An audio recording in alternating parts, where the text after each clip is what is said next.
الحمدللہ رب العالمین والصلاة والسلام علی سید المرسلین اما بعد فاعوذ باللہ من الشیطان الرجیم بسم اللہ الرحمن الرحیم۔ فرمان آخری نبی صلی اللہ علیہ وآلہ وسلم، جس نے مجھ پر روزانہ 10 مرتبہ درود پاک پڑھا، اللہ رب العزت 100 رحمتیں نازل فرماتا ہے۔ صلو علی الحبیب صلی اللہ علی محمد وعلی آلہ وصحبہ وبارک وسلم۔ آج اعلیٰ حضرت احمد رضا رحمۃ اللہ علیہ کے بارے میں بات کرنی ہے۔ سب سے پہلے کہ جب آپ پیدا ہوئے تو آپ کا علمی گھرانہ تھا۔ آپ کے والد، آپ کے دادا بزرگ تھے، تقوی پرہیزگار اور مفتی کرام تھے۔ جب آپ نے آنکھ کھولی 4 مہینے 10 دن جب بسم اللہ شریف کی رسم ادا کی، پہلے ہمارے بزرگان دن یہ رسم کرتے تھے، جب بچہ 4 مہینے اور 4 دن کا ہو، 4 سال 4 مہینے اور 4 دن کا ہو جاتا تو بسم اللہ شریف کی رسم ادا کرتے، استاد کو بلاتے تو وہ آپ کو بسم اللہ پڑھاتا، اور الف با تا سا کچھ ایسے پہلے ابتدائی قاعدہ آپ کو پڑھایا جاتا۔ یہ رسمیں جو ہم نے چھوڑ دی ہیں، اور وہ رسمیں ہمارے پاس رہے جو عورتوں نے کی تھی، یعنی کہ چھٹا یہ جو مطلب یہ چھیلے وغیرہ کے ایسی جو رسمیں ہیں، تو یہ رسمیں بھی ہونی چاہیے۔ آپ کے والد بھی بزرگ تھے، مفتی تھے، عالم تھے، اور آپ کے دادا بھی، مگر پھر بھی استاد صاحب کو بلایا، اور آپ نے اس زمانے میں پہلے انہوں نے بسم اللہ کی رسم ادا کی، اور پھر آپ نے کچھ ایسے سوال کیے جو کہ استاد بھی پریشان ہو گیا۔ پھر آپ کے والد صاحب نے، دادا جان نے اٹھ کر آپ کا بوسہ لیا پیشانی کا اور کہا بیٹا جتنا استاد پڑھائے تو آپ اتنا پڑھیں۔ پھر جو سوال کیے تھے خود ہی پھر ان کا جواب دے دیا۔ جب آپ کی عمر 6 سال کی ہوئی، 12 ربیع الاول شریف کو جب محفل آپ کے گھر ہوئی، آپ کے والد محترم کے مرید اور شاگرد جمع ہوئے تو 2.5 گھنٹے آپ نے عظمت رسول، شان رسول پر بیان فرمایا۔ جی پورے 2.5 گھنٹے۔ اچھوں کے پسینے چھوٹ جاتے ہیں اگر لفظ در لفظ بیان کیا جائے، اگر ادھر ادھر کی ہانکی جائے تو پھر تو 6-7 گھنٹے بھی لگ جاتے ہیں۔ اور پھر اب آپ نے علم جب پڑھنا شروع کیا، اور بھی بہت سارے استاد تھے، مگر زیادہ کتابیں آپ نے اپنے والد صاحب سے پڑھی، تو پتہ چلا کہ بچوں پر والدین زیادہ توجہ کریں تو بچے زیادہ کامیاب ہوتے ہیں۔ آپ کے والد صاحب نے زیادہ آپ کو کتابیں پڑھائی۔ 8 سال کی عمر میں حدیث کی شرح لکھ دی۔ جب 13 سال 10 مہینے کے آپ ہوئے تو آپ عالم بھی ہو گئے اور مفتی بھی بن گئے۔ علم دین بھی پڑھ لیا آپ نے اور مفتی بھی ہو گئے، اور اسی دن فتویٰ بھی دے دیا، پہلا فتویٰ۔ ایک مسئلہ آیا آپ کے والد صاحب کے پاس، تو آپ کے والد نے آپ رحمۃ اللہ علیہ کو مسند پر بٹھایا اور کہا لکھو اس کا جواب۔ پھر آپ نے کمال کا جواب لکھا، اتنی دلیلیں دی قرآن سے اور حدیث سے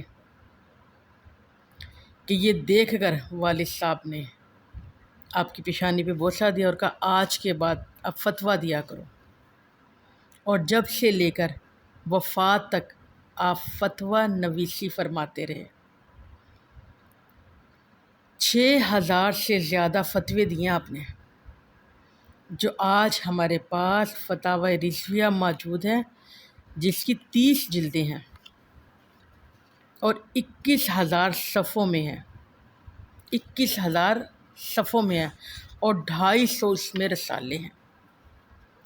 جیسا جس نے سوال کیا، سمجھ تو آ رہی ہے آپ کا جو غور والی بات ہے، تو جیسا جس نے سوال کیا ویسا ہی آپ نے اس کو جواب دیا۔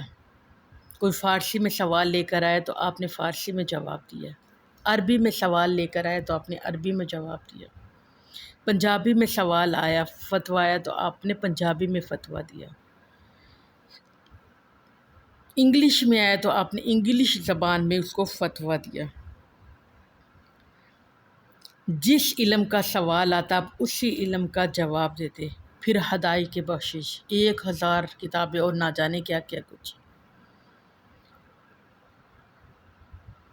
اور ایک آپ کی بات مجھے یاد آ گئی کہ ایک شخص کو نا کسی نے، اب تھوڑا سا آپ کی زندگی کے بارے میں بھی آپ نے لوگوں کو تعلیم دی، اور جنہوں نے تعلیم پڑھی اور وہ کمال کے پھر انسان ہو گئے۔ جی ہاں، ایک بات شروع کرنے سے پہلے آپ کو ایک شخص کی بات بتاتی ہوں کہ ایک شخص کو کسی نے دیکھا 100 سال کی عمر میں گنا کھا رہا تھا،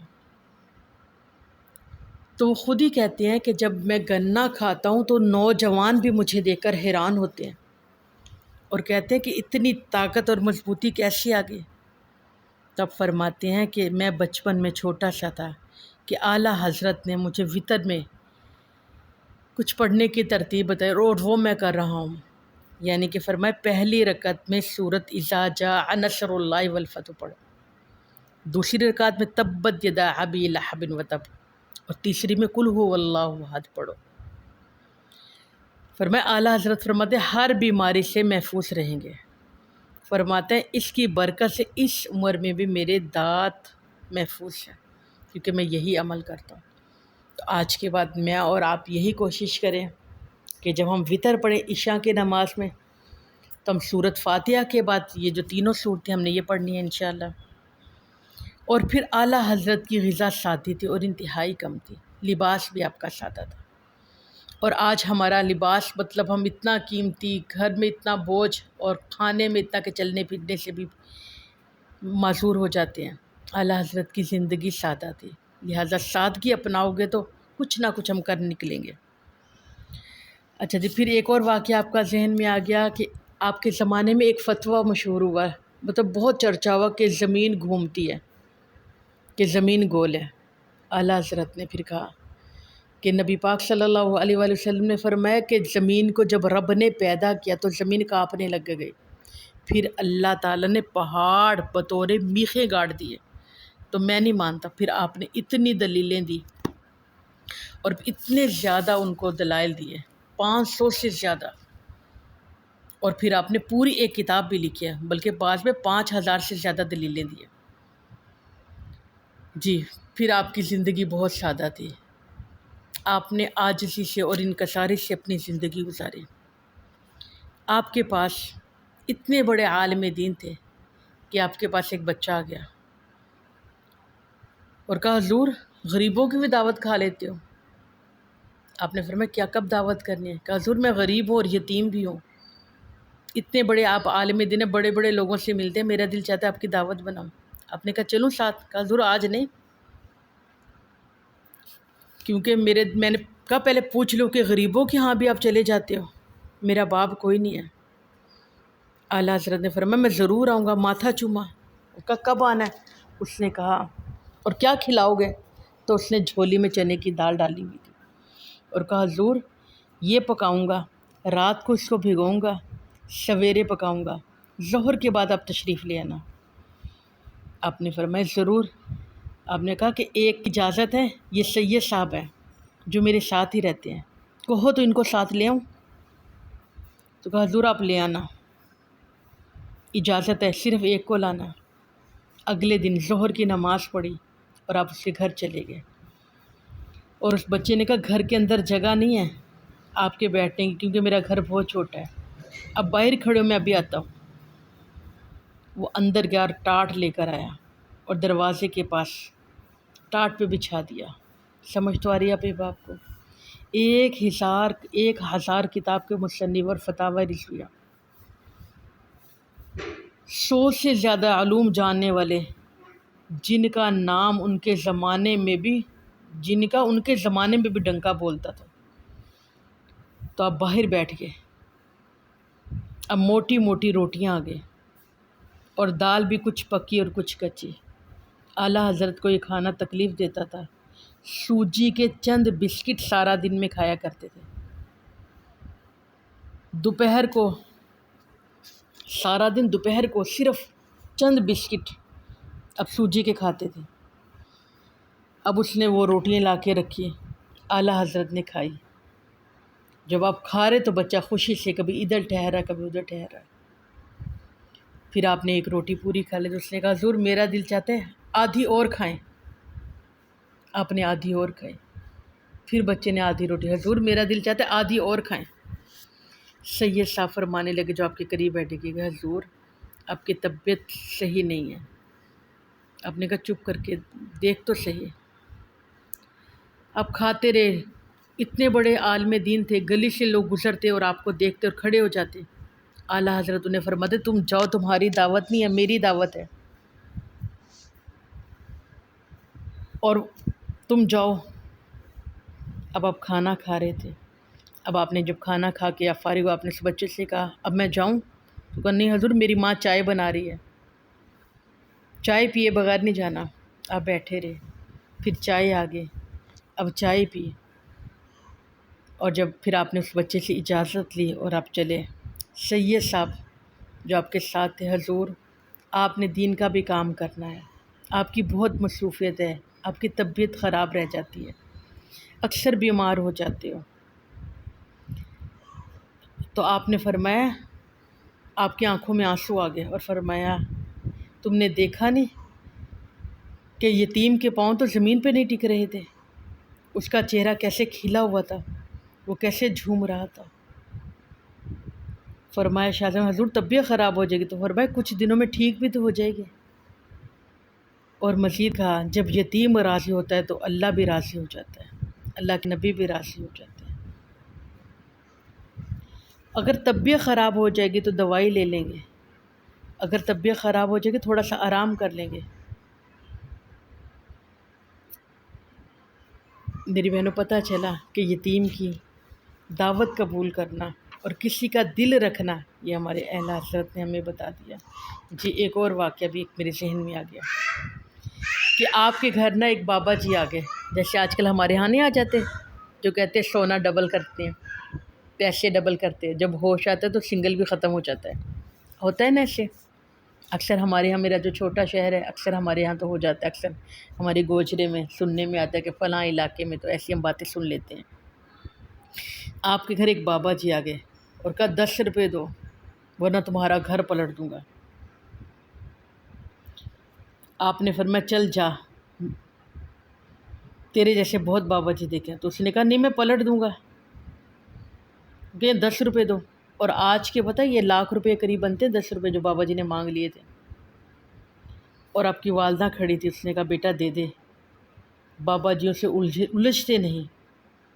آپ نے کہا ماں اگر صحیح بابا جی ہوتا تو میں قدموں میں بیٹھ جاتا، یہ تو بس ایسی باتیں کرتا ہے۔ بابا جی نے کہا نہیں میں کر سکتا ہوں۔ ابھی باتیں ہی ہو رہی تھی کہ آواز آئی آپ کا بیٹا دوسری منزل سے گر گیا۔ گھر کی عورتوں سے اندر شور ہوا، بچوں نے شور کیا کہ آپ کا ایک ہی بیٹا تھا کہ وہ گھر کی دوسری منزل سے گر گیا۔ اب بابا جی اور بھی سیدھے ہو کر بیٹھ گئے اور جنتر منتر پڑھنے لگے۔ ماں بھی بولی میں نے بیٹا کہا نہیں تھا کہ بابوں سے الجھتے نہیں ہیں؟ آپ نے فرمایا اماں میرا ایک ہی بیٹا ہے، اگر 10 بیٹے بھی ہوتے تو نبی پاک صلی اللہ علیہ وآلہ وسلم کی شریعت پہ قربان کر دیتا۔ اتنے میں لڑکا دوڑتے ہوا آیا اور کہا ابا دیکھو گردن کے بل گرا ہوں، اتنی اونچی جگہ سے گرا ہوں، دیکھو میرے کپڑے بھی گندے نہیں ہوئے، مجھے کچھ بھی نہیں ہوا، دیکھو مٹی بھی نہیں لگی۔ آپ مسکرائے اور بابا جی کی طرف دیکھا اور کہا پلٹ میرے گھر کو، پیسے نہیں لینے۔ وہ کوشش کرتا رہا، وہ پھوٹے مارتا رہا، جنتر منتر پڑھتا رہا۔ آپ مسکرائے، پھر آپ نے اپنی چپل کو الٹی کر دیا اور فرمایا میرے گھر کو چھوڑ، میری چپل کو سیدھی کر کے دکھا دے، 10 کے بدلے تجھے 20 دوں گا۔ پھر وہ چند منٹ اور پڑھتا رہا اور آپ نے کہا چھوڑ اس جنتر منتر کو اور میرے نبی کی شریعت پر عمل کر، تو آ میرے نبی کی شریعت پر آ، تو کلمہ پڑھ، تو ایمان والا نور پیدا کر۔ وہ شرمندہ ہوا اور جانے لگا۔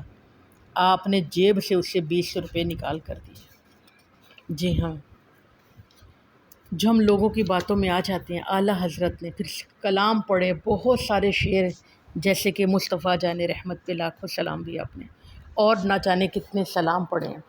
ایک اور واقعہ بس اس کے بعد میں آپ سے اجازت چاہوں گی، کیونکہ اعلیٰ حضرت کی زندگی تو ایک بہت بڑا سمندر ہے۔ آپ کے ہمسائے میں ایک عیسائی رہتا تھا اور وہ ہر وقت کوشش کرتا تھا کہ آپ کو پریشان کرے گی۔ آپ کے مدرسے کی دیوار گر گئی، آپ نے مزدوروں کو بلایا کہ رات دن میں سیدھی کرو، دن چھوٹے تھے تو انہوں نے کہا مزدور نہیں کوئی ملا کہ حضور صرف ایک رات گزار لیں، صبح کے وقت آپ کی دیوار بن جائے گی۔ آپ اوپر چوبارے میں رہتے تھے، آپ کے مدرسے کے 2 دروازے نکلتے تھے، دونوں طرف سڑک ہے، اور وہ بڑا سا ایک پردہ لگا دیا، سمجھے ٹینٹ لگا دیا۔ اب مدرسے کے بچے کہ سردی کی لمبی راتیں تھے کہ حضور ہم کھڑے ہو جاتے ہیں، ہم پہرا دیتے ہیں۔ بچے کچھ ادھر کھڑے ہو گئے، 4 ادھر تو 8 ادھر تو 6 ادھر۔ آپ اتر کے آئے، فجر عشاء کی نماز کے بعد آپ نے دیکھا بچے کھڑے ہیں، آپ نے کہا تم جاؤ، میں خود رکھوالی، میں خود دیکھتا ہوں، اللہ ہمارا محافظ ہے۔ سمجھ تو آ رہی ہے آپ باپ کو؟ بچوں کو بھیج دیا اور آپ اپنے اوپر چوبارے پہ چلے گئے۔ اب صبح فجر کا وقت ہوا تو وہ شخص جو عیسائی تھا مسجد میں آ گیا۔ جب آپ سیڑھی سے اترے کہ حضور مجھے کلمہ پڑھا کے مسلمان کریں، آپ نے کہا پہلے سوچ لو۔ اب جب مسجد کے دروازے پھر عیسائی سامنے آ گیا، آپ نے کہا تم سوچ لو۔ پھر اب جب نماز پڑھانے لگے پھر وہ آ کے سامنے کھڑا ہو گیا، حضور مجھے کلمہ پڑھا، آپ نے کہا تم سوچو۔ نماز سے فارغ ہو تو پھر وہ آ کے کھڑا ہو گیا، آپ نے کہا دن میں آنا۔ شاگرد تھے آپ کے، مریدین تھے جو دیکھ رہے تھے۔ اب دن کی روشنی میں آیا تو کہا اب سوچ لو۔ تو لوگوں کو بھی تعجب ہوا کہ حضور معاملہ کیا ہے، تو وہ شخص خود ہی بتانے لگا، کہا اسی سے پوچھ لو کیا معاملہ ہے۔ کہا رات جب سو گئے سب تو رات کو میں 10 11 12 بجے میں آیا، آپ لوگوں کے مدرسے میں کچھ نقصان پہنچانے کی وجہ سے میں نے دیکھا کہ یہ منہ کھول کھڑا ہے۔ پھر میں دوسرے دروازے میں تو وہاں بھی پہلے سے زیادہ خوفناک شیر تھا۔ پھر میں تیسرے، پھر میں دوبارہ، پھر رات کو 2 بجے آیا، 3 بجے، اس پہر بھی تھا، اس پہر ہی مجھے کوئی خوف نہیں دکھائی دیتا۔ مجھے ایسے لگ رہا تھا میں ایک کم بھی بڑھوں گا تو یہ مجھے چیر پھاڑ دے گا۔ اور آپ مسکرائے کہ اللہ کا جو کام کرتا ہے تو اللہ رب العزت اسی کا بن جاتا ہے۔ تو لہٰذا میری بہنوں پتہ چلا جب اللہ کے سپرد ہم ہر کام کرتے تو اللہ رب العزت درندوں کو بھی ہماری مدد پر معمول فرما دیتا ہے۔ جی اللہ رب العزت اعلیٰ حضرت والی ہمیں بھی سوچ عطا فرمائے، اور ان کا جو 25 سفر کو آپ کا یوم عرس آ رہا ہے، ان کو ہمیں سال ثواب کا بھی اہتمام کرنا ہے۔ اللہ رب العزت ان پر رحمت فرمائے اور ان کے صدقے سے ہم سب کی مغفرت فرمائے۔ آمین اللہم آمین۔ صلو علی الحبیب صلی اللہ علیہ محمد وعلی آلہ وصحبہ وبارک وسلم۔